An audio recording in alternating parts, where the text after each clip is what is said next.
Good afternoon, everyone. We'll call the General Purposes Committee meeting to order. May I have a motion on the minutes, March 1st? Moved and seconded. Discussion, errors or omissions? All those in favor? Any opposed? That is carried. Then we've got the City Center District Energy Utility Bylaw, etc. Peter Russell, anything to add to your report? Your Worship, Alan Postolka is here. I will be speaking to this item. Okay, is there anything to add to your report? I have nothing to add to your Worship, but I can answer any questions from committee. All right, someone want to move it? Moved and seconded. Any comments, questions? All those in favor? Any opposed? So that's carried. All right. Then we have the review of the land raising initiative in the city's flood protection management strategy, etc. Now, we'll go to staff. We do have two individuals from the company that prepared the report, which is attached to the staff report. We'll see if they want to just simply answer questions in due course. Okay, so we've got Jason Ho and Corinne Hare. Jason, I see you're up there. Anything you want to add to your report? Mr. Chair, nothing to add to the report. So this is simply for informational purposes. You're not asking for a policy or just for informational purposes? Mr. Chair, that's correct. All right. Okay, so Councillor McNulty. Thank you, Worship. On our bid sheet 19, in the next steps, it says staff will bring the content of this report to future set meeting for discussion by council. Will there be any other discussion elsewhere? And is it with council having a discussion at any committee meeting? Through the chair to Councillor McNulty, the Food Security and Agriculture Advisory Committee is the only one that we have planned to be scheduled for the time being. Okay, but I think the report is such that I think it warrants for, more widespread discussion.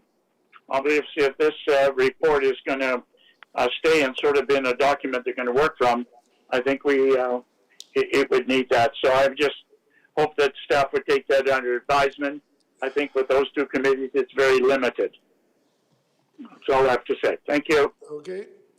All right, Councillor Wolf. Thank you, Your Worship. Just a couple of comments and then questions to staff, which may end up being a question to KWL, which relates to the final page of the report, the challenges, which is page 36, GP 36.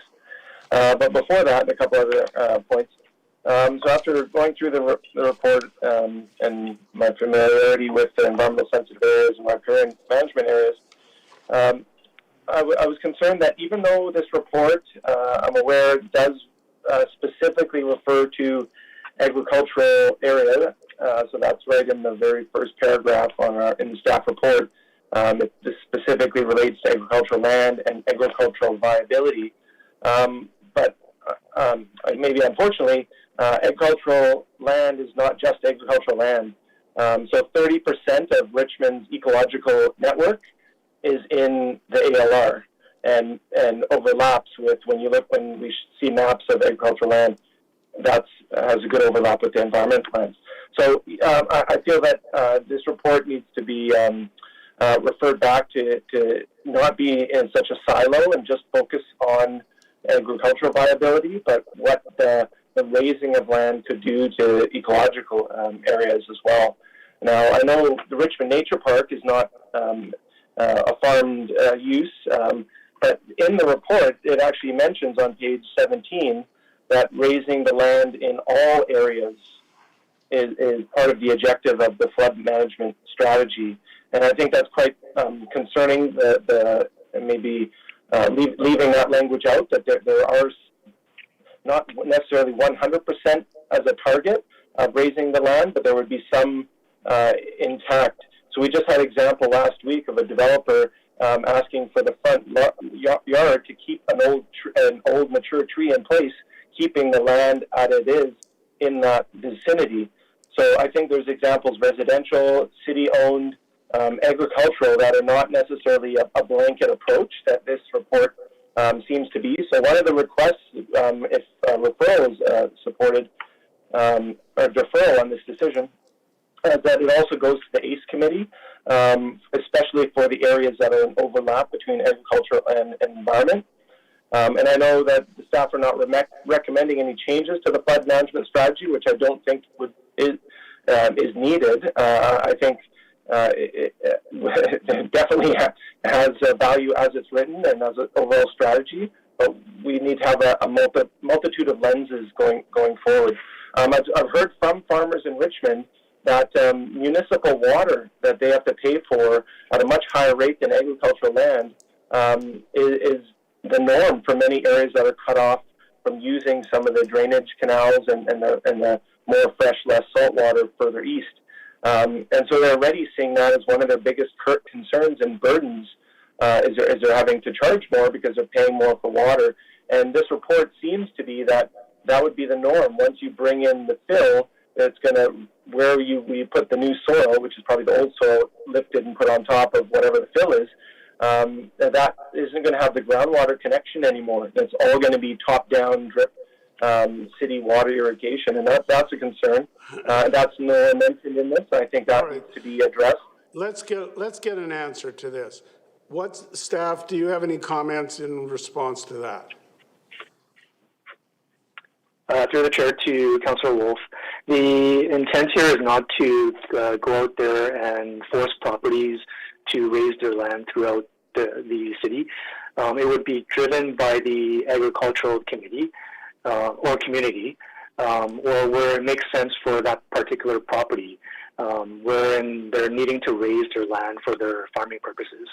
So the intent of the flood protection management strategy is it identifies that where such land raising is required by these properties, that it's consistent with our flood protection objectives. Mr. Chair, John Irving here too. I would just add to that, if I could, with regards to specifically looking at land raising in the ALR and how that's framed in the flood protection management strategy, it's consistent with what we've looked at on the environmental side as well. And really, this is just a very long-term horizon objective going out 100 years, really, where we see in a very general way the agricultural viability of what we have in Richmond and the environmental viability of assets really is dependent on its relative level to sea level and the river level. So as sea level rises, we think it's important to keep the eye on and maintain these assets or redevelop them so that they can maintain their health and viability consistent with being in that safe relative location to sea level. So as sea level rises a meter, you kind of generally want to raise those assets just to maintain their viability at the same level. It's not really specifically a flood protection mechanism in the same way that we're trying to achieve raising of hard assets like buildings and infrastructure in West Richmond that ultimately contribute to obstructing water to moving around. So it's really about, over the very long term, maintaining viability. And certainly as we look at solutions in the short term, 10, 20 years, a given development, absolutely. We'll preserve a given environmental asset, a tree, at the existing level to ensure that can maintain its benefit while we transition into something else over the long term. Right. I appreciate that. Thanks for both comments from staff there. If I may, I just have 3 more shorter points than I've mentioned already, and it might be KWL that responds to one of these. So in the report on our... Why don't we wait for KWL to be here if you've got a question for them? What do you have for staff? Sure. For staff, on our page GP19, it lists crop-sensitive plants, so strawberries, raspberries, blueberries. But I think it's worth reporting here what plants are on the positive, have the cup half full. So I think cranberries, beets, tomatoes, spinach, kale. There's many crops that we can have. Not we should. I don't think we should just be reporting on the ones that might not have a long-term future in Richmond, but we may have some that have higher tolerance of salinity, also known as halophytes. So I thought that could have been included in this section. The other part was a question for our staff. Would under the category of drainage on that same page 19, it talks about the need for an increase in unsaturated soil. Is that even reasonable? I know we've had some discussions in the last couple of years upon the soils from within Richmond or Richmond and Delta to find unsaturated sources for some of the ongoing projects. And this is like we just approved the Farming First strategy, and that's quoted in here on page 18. That's partly why this report's kind of coming forward now. Like, do we have an abundance of sources for this fill that's going to go underneath future farmland? All right, to staff. Through the chair to Councillor Wolf, that statement is actually referring to if we were to raise the land on a certain property, that there would be more capacity in those soils to infiltrate rainwater, thereby having less reliance on the drainage system. So by doing that, basically we open up more capacity for drainage to reduce the flood risk across the city. I'll save my other questions for KWL. Thanks. All right, Councillor McPhail. Thank you, Your Worship, and through you to staff. Well, thank you very much for the report. I think it really answers the referral that you got, over a year ago. And I just have a couple of, just one question on our GP 37 under the recommendations, the general recommendations by the consultant. It talks about city staff ensure that the existing soil removal and field deposit regulation bylaw number 8094 remain relevant given recent changes to the ALC Act and the ALR regulations. Now, I think this bylaw was amended just a couple, maybe it was 2017, so not that long ago. Do you anticipate with the changes that are referenced in this report that we will need to update this bylaw in the near future? Through the chair to Councillor McPhail, there's no specific changes that I am aware of. However, we do have Mike Moore, the soil bylaw officer, here to provide any further comment on that if necessary. All right. Councillor Liu.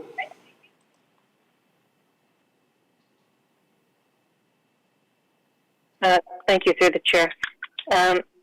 So this is following the flood protection management strategy that we implemented in 2019.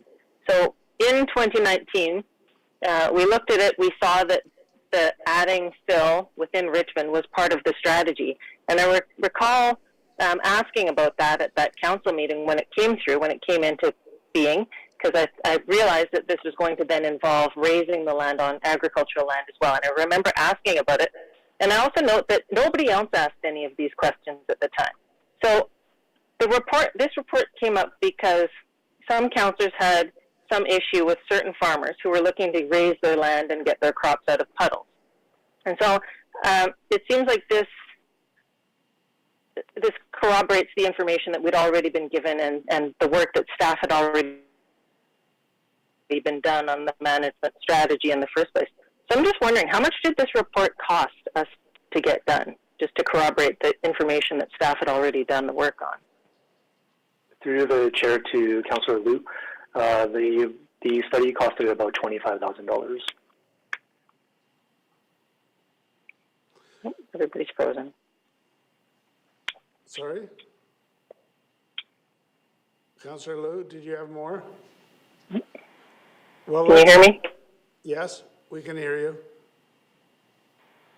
Does this, I'll ask staff in that vein, does this report simply corroborate what we already knew, or is there added information that we have gleaned from it?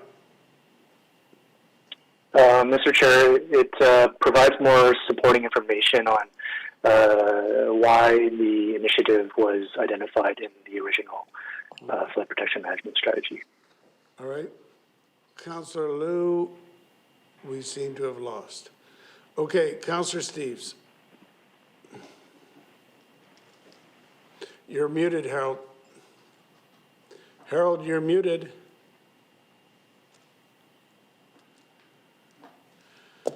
Harold, you're still muted. Yeah, I think I'm okay now. Can you hear me? Yep, we can hear you. Can you hear me? Yeah. I had trouble with muting. I have a bit of a problem with this report. There are a couple of major omissions. And one is it's extremely important what soil goes in. And I don't think there's any soil available anywhere in British Columbia that can provide the soil we're talking about here. Are we to take all the soil from Delta and put it in Richmond to raise it up? I think not, because Delta will have the same problem. The problem we've got is the soils are not compatible with any of the crops we grow in Richmond, and we have two problems. One is capillarity. When you add these non-local soils on top of our soils, the water from below can't get to the surface, and therefore you must irrigate, of course, but you're not getting the proper flow of water from below, what we call capillarity. When it rains, it's reverse capillarity. The water won't go through the stuff, and the crop dies. And we've seen this happen. The first one that did this was the India Cultural Center. They were going to grow lawn grass, and they put a meter in of soil, put nice topsoil 6 inches on top, and when it wasn't raining, it dried out. So they irrigated it, and the water didn't go through, and it killed the grass. The end result was we had to go and tell them to dig holes 3 or 4 to 6 feet deep, get down to the soil below, so you get capillarity bringing the water up, and put good soil in that hole and grow an orchard, but nothing else would grow on the land. The other one is a recent site at number Steveston Highway and Sidaway Road. It's got that same kind of poor soil in that we know of for sure. And my guess is about 90% of the fill that's gone into properties in Richmond have that same problem. So it's a major omission. The capillarity is destroyed. The ability of the soil to drain the water is destroyed, which is either way, it's no good. The other thing that's missing is that we had a major workshop of farmers and scientists about 3 or 4 years ago, and they came up with a solution. We needed to bring more water into Richmond, fresh water, from the North Arm, and that we should actually converting our ditches and our canals to bring water from the north, because for some reason the water in the South Arm has a saltwater wedge that is rising, and the saltwater wedge actually in the North Arm is lowering, and most of the fresh water is coming from the north. That solves a problem with the blueberries, because most of the blueberry farms are and should be retained at the north. If what they're trying to do now is the blueberry farmers want to change the soil in the south to grow blueberries, and basically we shouldn't be permitting it because the south will have more salinity. In terms of strawberries, raspberries, we don't grow in Richmond at all anymore, and in terms of strawberries, there's only a few places that grow strawberries, so I agree with Councillor Wolf on that one. So I think those are two very major omissions, the capillarity and the fact that the saltwater wedge is a south arm, not in the north arm. Maybe there'll be a saltwater wedge in the north arm 50 years from now, or maybe it'll still be continue to have more salt in the south and fresh water in the north. We don't know that. But I wouldn't want people to read this report and say, hey, I'm going to fill my land, and effectively destroy the drainage and requiring irrigation that can't be monitored well enough to maintain the crops they're growing because you overwater. All kinds of problems with it. So quite honestly, I don't like this report at all. Okay, Councillor Day. Thank you very much. Thank you very much, Mayor Brody. So on page GP 36, we have the challenges of land raising, and it states in the third paragraph that imported soils with different soil profile have been placed. It can reduce crop viability initially due to imported soil's unestablished soil profile that is conducive for the crop being planted in the area, which is exactly what Councillor Steve just said. His message in particular for heroes. So my question to staff is, do we have a policy that requires the same type soil? I think not. And should we not have that policy? Through the chair to Councillor Day, the recommendations in the report Also talk about how to go about addressing those challenges.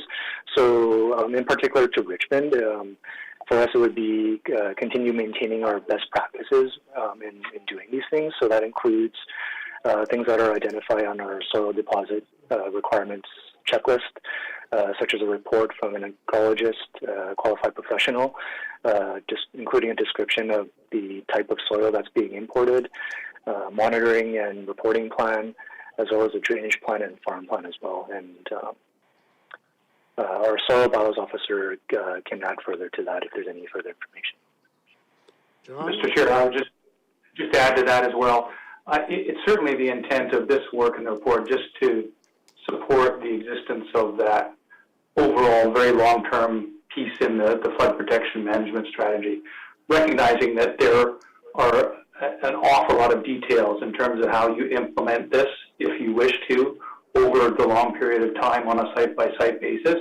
And it certainly ties into our soil management bylaw and other operational things we have going, like our soil processing facility at Sidaway, and how we manage all materials in Richmond for the greater benefit of not just agricultural land, but everywhere. So there's certainly a lot of details that need to be worked through to identify how and if you can implement land raising solutions on a given site in the ALR. And it isn't the intent of this report to address those, simply to highlight that, yeah, if you don't do anything over the 100-year time frame, likely a lot of agricultural viability will decrease with sea level rise as salinity increases and the ability to keep some of those properties dry decreases. That's all. But certainly, with regards to a lot of the bylaw strategies and other things we have going, there's a lot more to come that would just be generally guided by this overarching principle. Just a follow-up question then to John. So it says in here that different soil profiles can reduce crop viability. Do you have examples of where soil was brought in that has a different soil profile and yet it has not affected the crop viability? Through the chair, Councillor Day, I don't have specific examples. Perhaps Mr. Moran could speak to some of that, but there's an awful lot that happens on a daily basis in the ALR with regards to farmers, trying to achieve a yield for their crops in the best way that they see fit. So we don't have a lens on absolutely everything in that regard. Over again, the very long term, as we talk about decades, I think identifying how we can provide and assist with some of these solutions within Richmond in terms of the soils we're producing, I think there's opportunity there. Again, what we're trying to do ultimately here is mimic what was the natural process before diking, where the river would flood annually and naturally it would raise all these lands with sea level. So that mechanism's been eliminated. We don't really have an ability to allow that to occur. We can't open up the dikes every year and allow the river to flood. So it's really trying to figure out how can we mimic that natural process over the long term and maintain our agricultural viability at the same time. Okay, so I suggest we've got the two delegates from KWL. We've got Dwayne Meredith and Bryce Whitehouse. So we'll invite them in and ask if they've got any comments before we just open it up for questions. Are they here? I see their names there. Yes, I'm here, Mr. Chair. So you're there, you're Dwayne Meredith. What about Bryce Whitehouse? Is he here? Sorry, I'm Mr. Whitehouse. I'm sorry? You're Bryce? Sorry, you're... Yep. Who? I'm Bryce. Bryce Whitehouse, and Dwayne is connected as well. Okay. All right, because it says on your screen, if I'm looking at the right one, it says Dwayne Meredith. But anyway, so you're Bryce Whitehouse. Okay, do you have any comments before we open it up for questions? I'm sure I have nothing to add. All right. We'll go back to Councillor Wolf, who has some questions. Thank you, Your Worship. Just two questions to the delegates here, representatives here from KWL.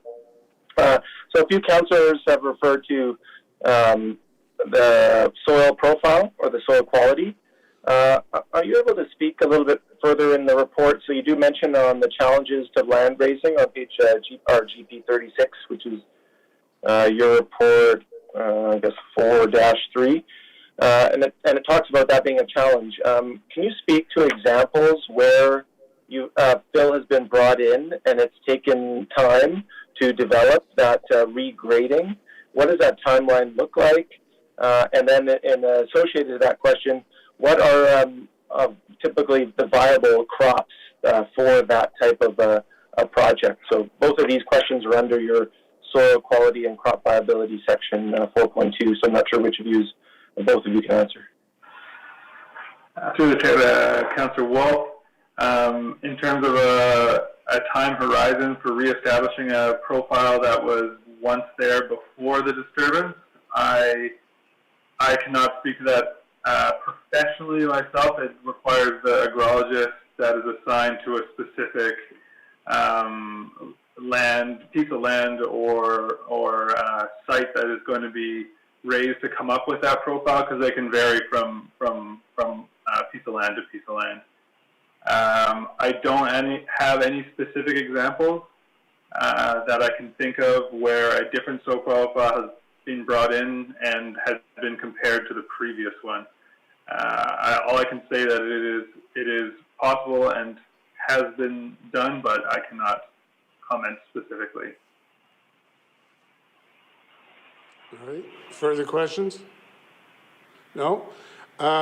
Okay, thank you, gentlemen, because I'm not seeing any other hands raised here. So, to council, the recommended... What was the recommendation? The resolution would, just hang on a sec. The resolution would be that we would receive it for information.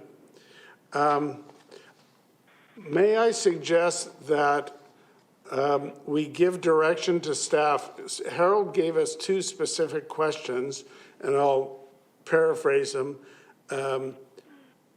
The first one was the compatibility of soil used for raising land. And secondly, questions about the saltwater wedge and converting the use of water from the south arm to the north arm. So my suggestion is that we give that direction to staff to take a look at those two questions and then have a motion. The motion would simply to be, as recommended, to receive this for information, if that works for council. So I see, Councillor McPhail, your hand is up, so you're moving that. So it's moved and seconded. I've got, okay, so I've got Councillor Day wants to speak, and then Councillor McNulty. Go ahead. Councillor Day. Thank you very much, Mayor Brody. Absolutely, I will support this, because if we look to GP 33, it talks about other jurisdictions, and it says that Richmond's situation is unique within the Lower Mainland. The closest correlation they can come up with is the Netherlands. So I think. All right, still speaking? Yeah. So what my concern is that this report is fantastic for dealing with flooding. It's exactly what we needed, but it's opened the door to the more important issue of soil suitability.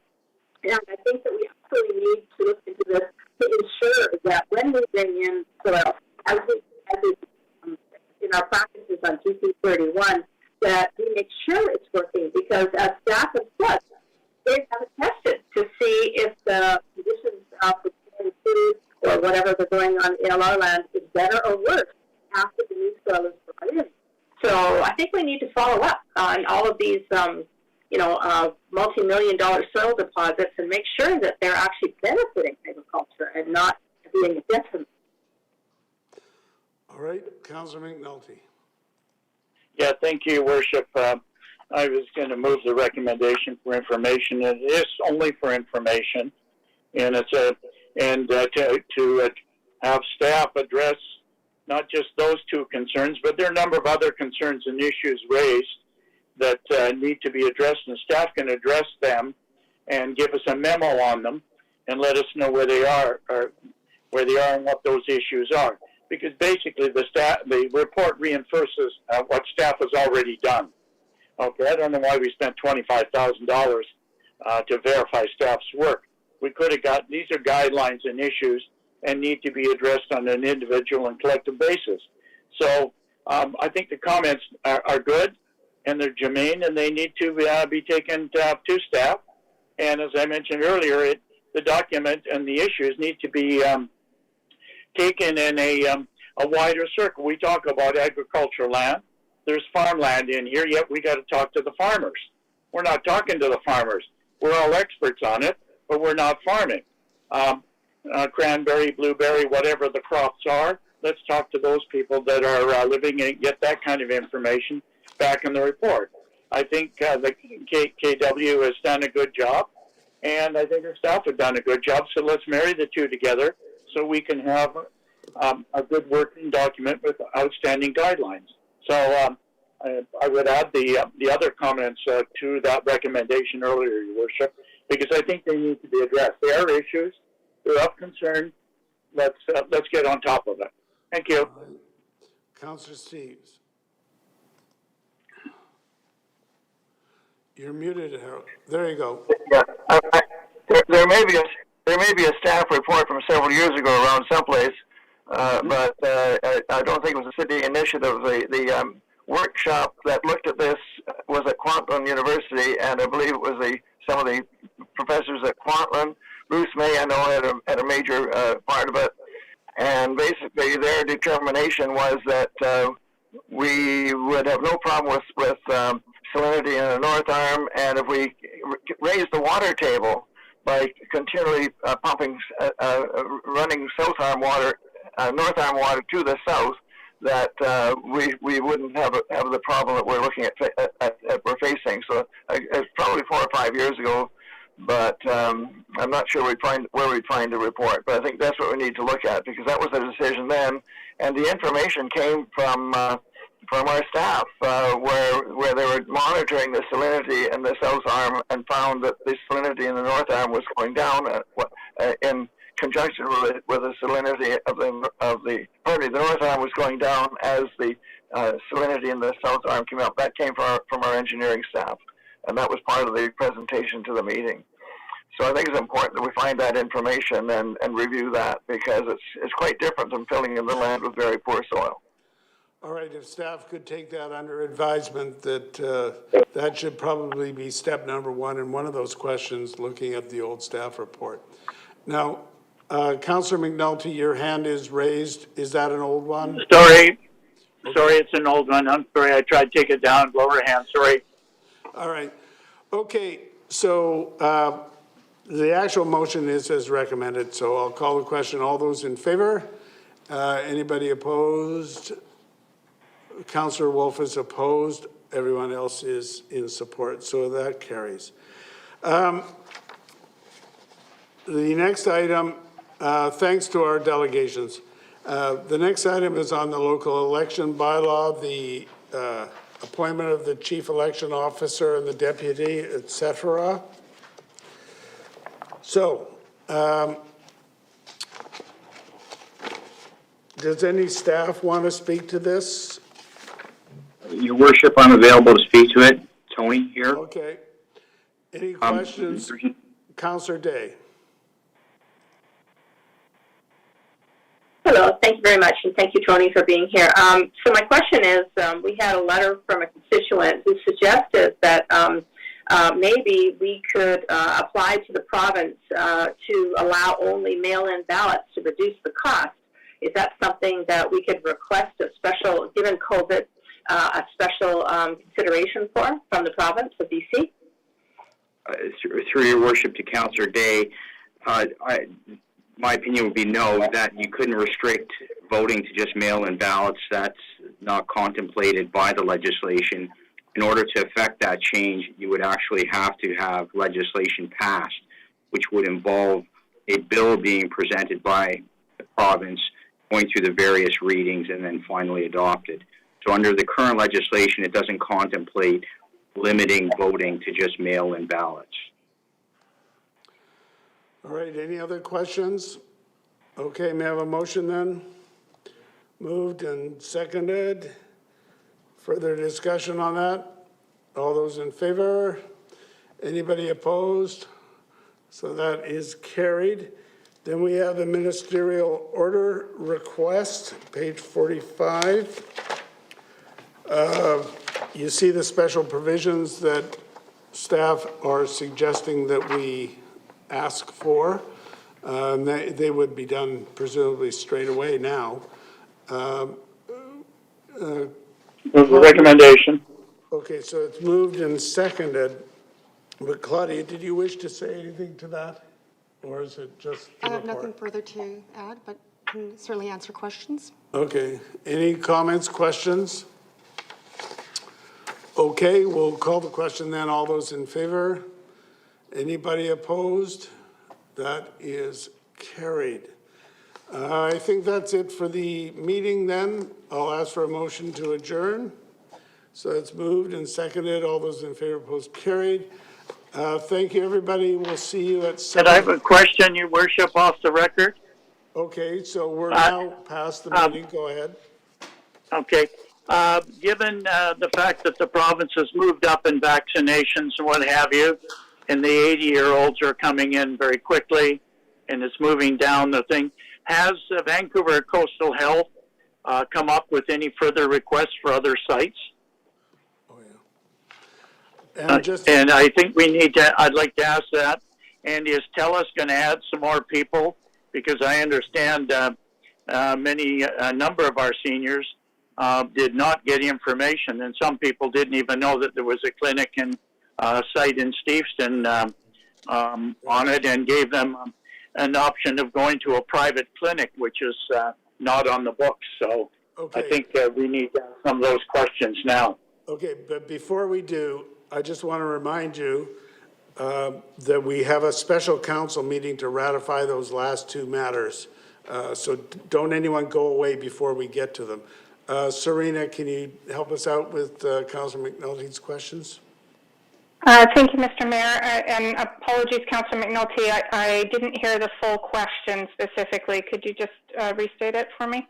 The first part of the question was, given the rapid movement of vaccinations with the older age groups over 80 and moving up by almost a week, has Vancouver Coastal Health requested any further sites other than the 3 in Richmond to get the increase in demand that will come from the 50s, 60s, and 70s over the next number of weeks? Yeah, thank you. Through you, Mr. Mayor, to Councillor McNulty. Yes, Vancouver Coastal Health has contacted staff. We are working with them to accommodate at least one additional site. And as that involves a third party in addition to the City and Vancouver Coastal Health, perhaps I can update Council via email or memo later on that. Are there any in the downtown core? That is being reviewed at the moment. Because at the moment, to be quite frank with you, it's not as, for Richmond, it's not been very convenient for many of our seniors. And we certainly have encouraged them to seek multiple sites throughout the city in order to make it more convenient for all sorts of people to access them. Just passing it on. Thank you. Thank you. Councillor Day. Is there any chance that doctors and pharmacies will be allowed to do the injections? Through the chair to Councillor Day, what I have heard, and I will say I'm just really repeating what I've heard through our medical health officer for Richmond, is that once there is more vaccine available, and particularly the one-and-done vaccines, that is a likely possibility, but that is quite some time down the road. Okay, thank you very much.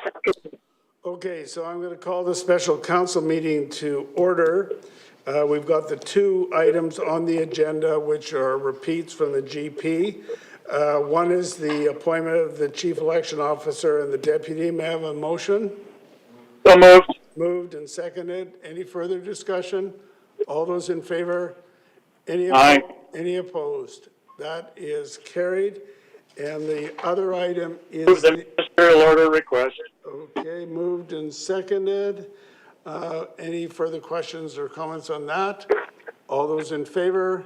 Any opposed? That is carried, and someone move adjournment. Move adjournment. Okay, we're now adjourned, and really now, we will see you at 7 o'clock. Okay, thanks, guys. We'll see you in a bit.